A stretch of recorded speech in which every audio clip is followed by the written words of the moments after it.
Paradoxal. Maior estrela do planeta. E com a fama de ser perfeccionista, nossa. A mente já imagina uma avalanche de chiliques e nome-toques. Exigências das mais escabrosas e excêntricas. Ataques de nervos e estrelismo.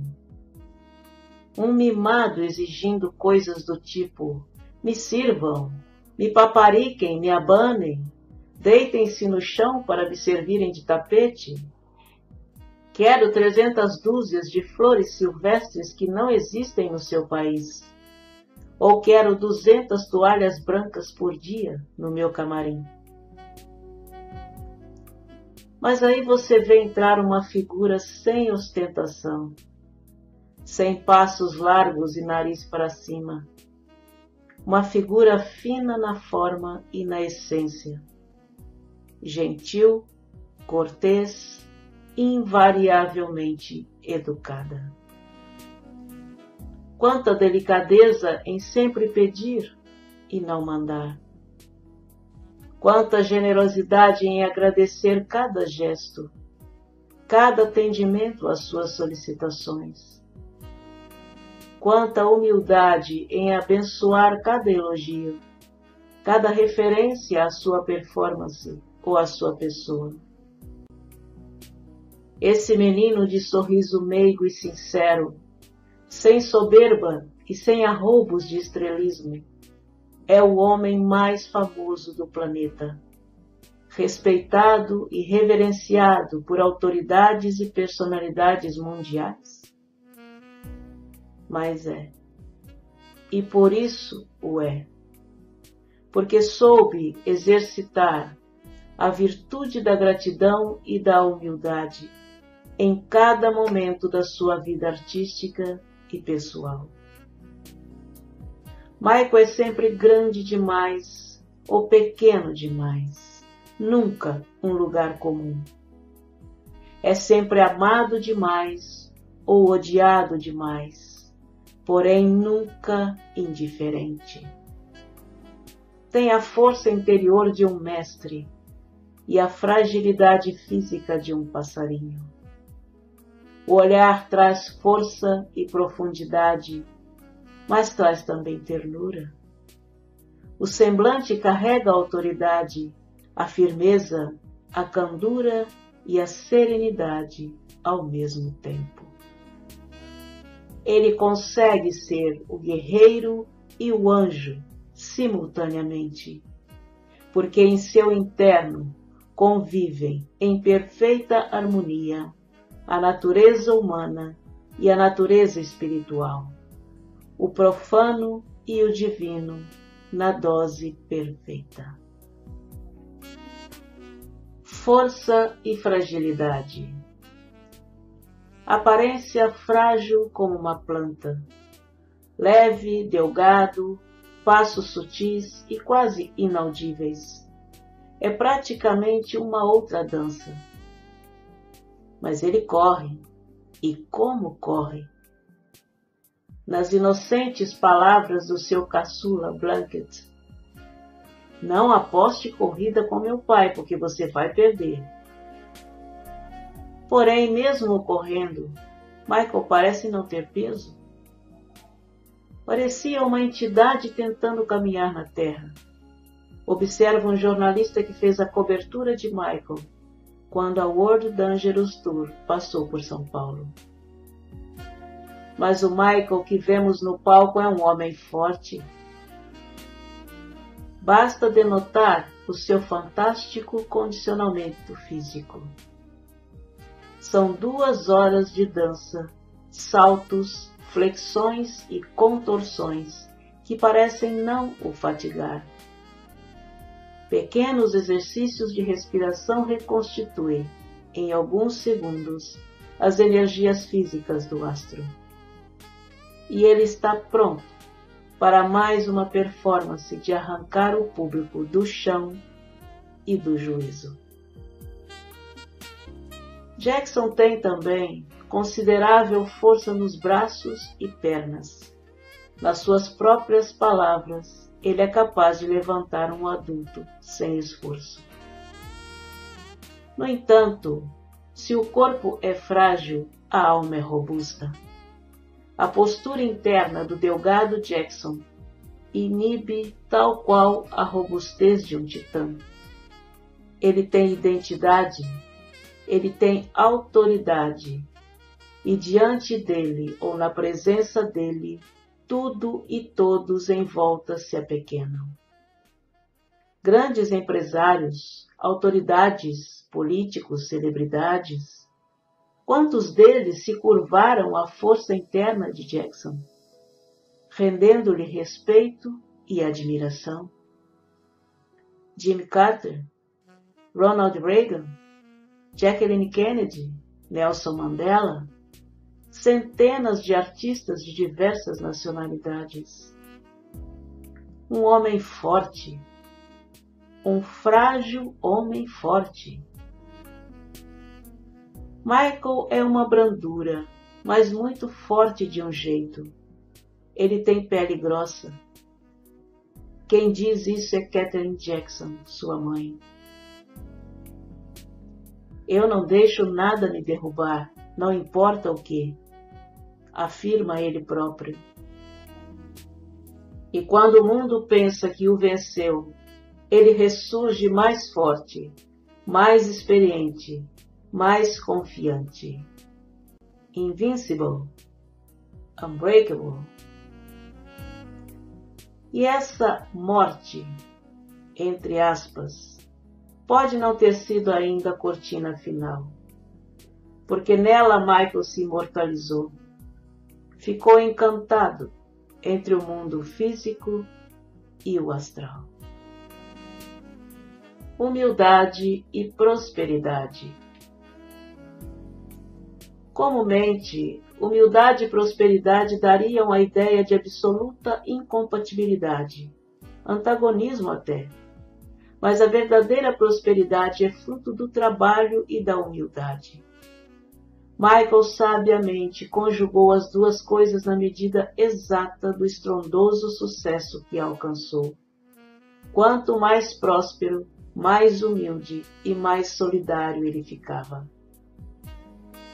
A frase bíblica atribuída a Jesus, de que seria mais fácil um camelo passar pelo buraco de uma agulha do que um rico entrar no reino dos céus, é a expressão da dificuldade que o ser humano tem de lidar com os egos. A fortuna, a posse, o ter, exacerba a soberba e afasta a humildade. É preciso ser muito forte para manter-se humilde e solidário dentro da riqueza. Jackson foi capaz. A consciência de que toda a sua genialidade é um dom divino e não um atributo pessoal, o ajudou a se manter no prumo, a não deixar o sucesso subir a cabeça e a jamais perder o senso de gratidão, embora bilionário. Black or White. Quando, na década de 80, recebeu o diagnóstico de vitiligo, Michael não perdeu somente a melanina de seu organismo, perdeu principalmente o sossego. Os juízes da imprensa sensacionalista e da imprensa em geral se encheram de razão e decretaram a sentença. Michael é racista e está descolorindo a pele porque não quer ser negro. Mas essa é a ótica da maldade humana, e não a realidade. O vitiligo é uma enfermidade degenerativa em que ocorre a perda da melanina, pigmento responsável pela coloração da pele e, por vezes, até dos pelos, porque os melanócitos, células produtoras da melanina, são destruídas. A causa que leva o organismo a agir autodestrutivamente é desconhecida, mas os fatores que desencadeiam este comportamento podem ser herança genética, disfunção do sistema imunológico, como o lúpus, estresse psicológico ou pós-trauma de queimadura solar grave. Portanto, motivos não faltaram a Michael para adquirir a síndrome, pois tem herança genética na família paterna. Viveu sob pressão e estresse psicológico desde a infância. Sofreu acidente com queimaduras de 2º e 3º graus no cérebro, quando gravava um comercial para a Pepsi, e desenvolveu o lúpus discoide. Ninguém até hoje sabe como Michael saiu sem sequelas do acidente pirotécnico da Pepsi, com sérias e profundas queimaduras no cérebro. O vitiligo pode ter sido desencadeado aí, pois os sintomas apareceram no início da era thriller.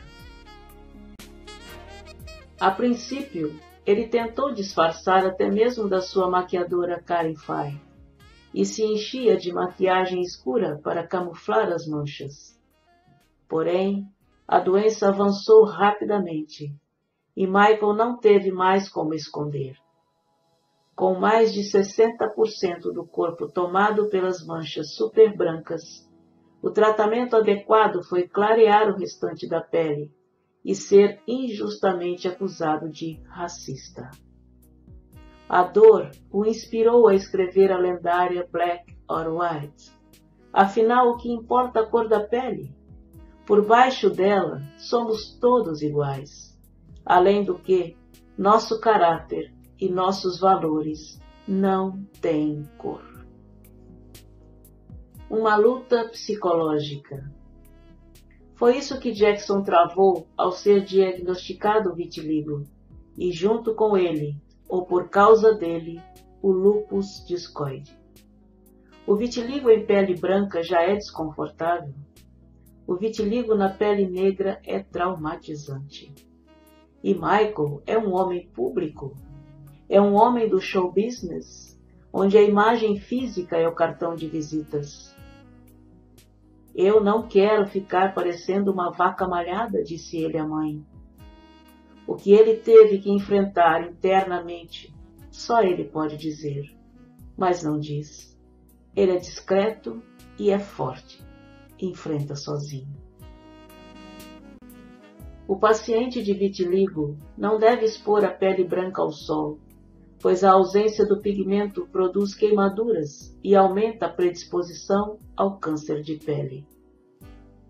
Portanto, o famoso e inseparável guarda-chuva de Michael não é frescura, é cuidado. Mas que é um charme ver o mestre com seu cajado, isso é.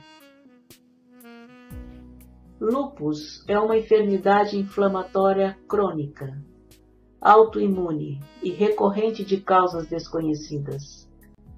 Vários são os vilões suspeitos, mas nenhuma é a certeza. Vírus, bactérias, agentes químicos, radiação ultravioleta, estresse psicológico, etc. Atacam o sistema imunológico do paciente e ativa a produção inadequada de anticorpos.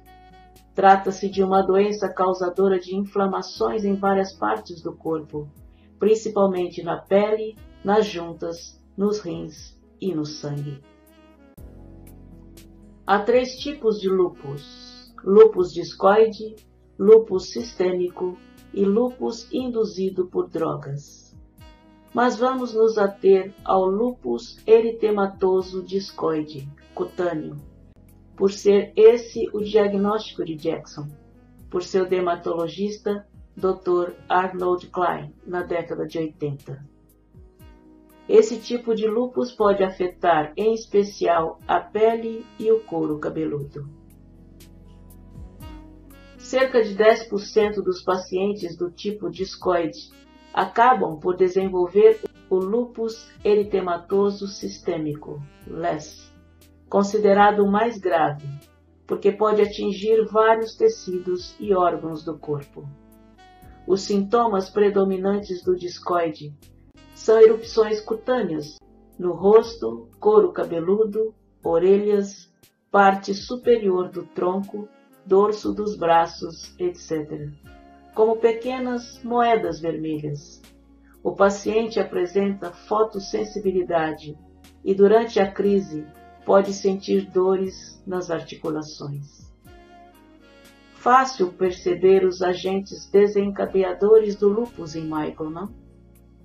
Vitiligo, estresse psicológico provocado pela pressão do pai, da mídia e do seu próprio perfeccionismo, e a grande quantidade de analgésicos que ingeriu após o acidente com fogos de artifício, porque as dores eram insuportáveis. Perceptíveis também eram os sintomas da doença na insônia, nas perdas de peso sem motivo aparente, nas constantes dores musculares, na redução do apetite, nas articulações das mãos de Jackson, que muitas vezes apresentavam inchaço e vermelhidão, ou pequenas feridas no dorso da mão, no braço e na cabeça. Eram as crises do lúpus. Em muitas ocasiões, Michael era visto saindo do dermatologista com uma touca de banho na cabeça. Eram as dolorosas aplicações de corticoide, único medicamento com alguma eficácia sobre o lúpus, e pomadas no couro cabeludo, que era protegido pela touca. E os críticos de plantão julgavam e ridicularizavam. Lá vai o louco de touca de banho no meio da rua. E ele saía da clínica meio grogue mesmo, porque o corticosteroide, é quase uma quimioterapia, portanto, dói, dá mal-estar e provoca tonturas. Aquelas feridinhas que ora apareciam, ora sumiam dos braços e mãos de Michael, não eram câncer de pele não, ilustres tabloides. Eram crises recorrentes de lúpus. Aquela pele que era negra e foi ficando branca, e aquele monte de frascos de pomada para clareamento não foram por racismo, foram para tornar a doença menos chocante ao olhar das pessoas. Black or white, negro ou branco, não importa. O que importa é a essência de uma pessoa. O paradoxo do belo. Michael tinha obsessão pelo belo. Amava a bela arte e seus grandes mestres. Amava a beleza interior, mas paradoxalmente amava também o belo exterior, o estético. Isso parece contradizer o que revela no livro Michael Jackson Tapes. Todas as pessoas são belas por dentro, versus a velhice é feia, versus eu pareço um lagarto e me sinto enjoado de me ver. Não quero que as pessoas me vejam. Por isso, as máscaras e os óculos? Mistério ou desconforto em se mostrar da forma que se via? Michael foi condicionado por Joe Jackson a se ver feio com nariz enorme e tentava se reesculpir, sempre, para ser aceito e amado pelo pai. Isso perdurou machucando-o psicologicamente por toda a sua existência, transformando seu rosto, sua obsessão, o nariz. Analisando fotos desde sua mais tenra adolescência, pude concluir que ele realmente só mexeu no nariz e fez um furinho no queixo, como ele mesmo admite. Vemos que desde o início, Michael tem o formato quadrado do rosto e as mandíbulas salientes. Com a idade, a retração e a flacidez dos músculos faciais são inevitáveis. Isso fez parecer que a mandíbula estava mais larga, o queixo mais proeminente e o consequente aprofundamento do furo frontal. Não foram plásticas. Usando as palavras de Michael, essas transformações se chamam infância, adolescência, juventude, madureza. E ele não gostaria de experimentar a velhice que destrói o ser. Entretanto, se o que conta para Michael é a beleza interior dos seres, Por que as rugas e as limitações senis o incomodam tanto? Apavoram até. Diz ele: eu só não quero ficar velho e começar a esquecer. Quando eles, idosos, começam a esquecer e a enrugar, e seus corpos começam a deteriorar, isso me machuca. Veja o Fred Astaire. Eu não sabia que alguém podia se mover tão belamente, sabe? E quando eu o vi chegar a um ponto... Um dia ele disse para mim, sabe, Michael, se eu der um giro agora, eu cairia de cara. Meu equilíbrio se foi totalmente. E quando ele atendeu a porta de casa, um dia em que fui visitá-lo, era assim que ele andava, pequenos passinhos. Isso me partiu o coração, me machucou. E no dia em que ele morreu, aquilo me matou, me destruiu. Sexualidade e sublimação. Assunto difícil de abordar em época atual, quando o sexo está tão banalizado e tão tergiversado que perdeu totalmente o sentido, a essência.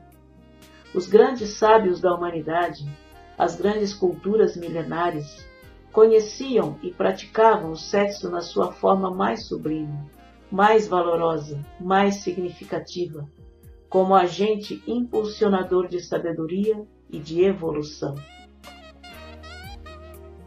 A mesma energia que alimenta a atividade sexual alimenta igualmente a atividade de criação, em especial a atividade artística, a libido. Grande parte da capacidade sexual de artistas é consumida na arte, mas hoje em dia o apelo sexual é tão forte e tão ostensivo que o indivíduo se entrega, apesar de já saciado sexualmente pela atividade de criação. E se entrega porque virou obrigação, se não quiser ser chamado de homossexual, que o indivíduo faça sexo sempre que solicitado, sempre que estimulado ou provocado. Michael faz sexo o tempo todo, enquanto cria, enquanto performa, enquanto faz filhos.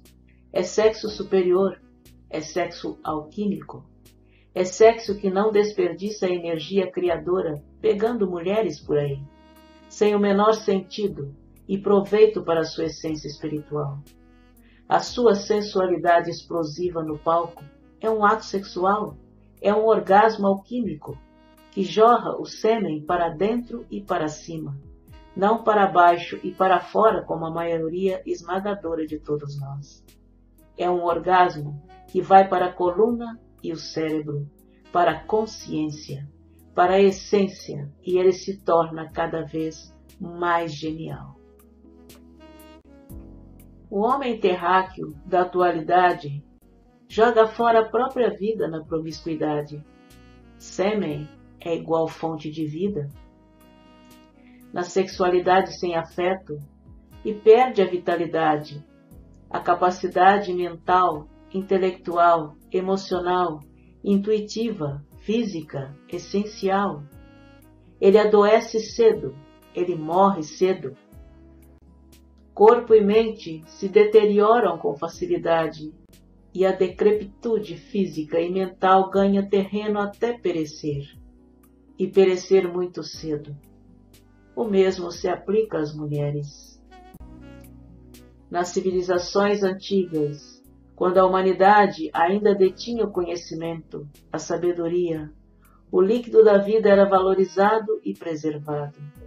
Os egípcios primordiais chegavam a viver 300 a 400 anos em pleno vigor fértil, saúde física e mental. E hoje? Michael não é assexuado e muito menos homossexual. Também não é um santo. É apenas, eu digo e repito, um sábio. A conexão Rei do Pop e Michael Joe Jackson. Michael Joseph Jackson, o astro mundial, a imagem. E Michael Joe Jackson, o homem, o ser, a essência. Até no nome eles são diferentes. Um nome artístico, um nome civil. Mas as diferenças não se encerram na grafia do nome, apenas começam. Na casa do rei do pop, não se ouve pop, ou rock, ou soul. Na sua casa se ouve Mozart, Debussy e não Thriller.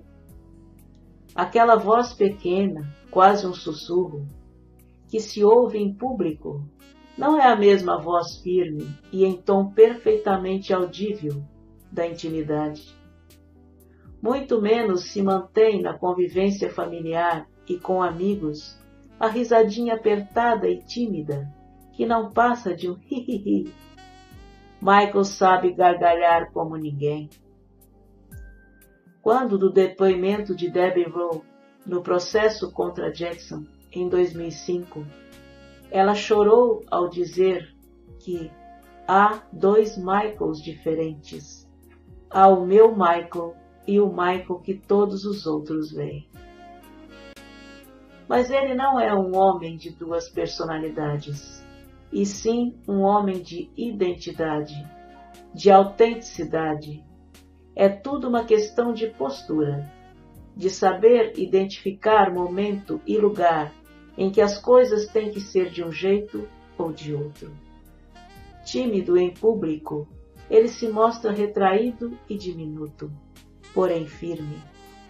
Na intimidade, mais seguro e sem julgamento, ele se agiganta e se mostra maior.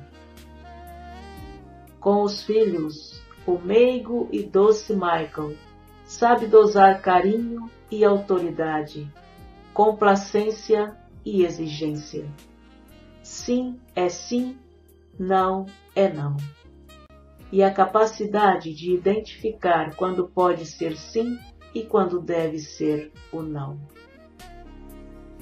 É a grande sabedoria de aproximar os extremos, ou centralizar os extremos, até que não se identifique um e outro. É a difícil e ambiciosa sabedoria do caminho do meio, tão decantada pelos grandes pensadores e sábios.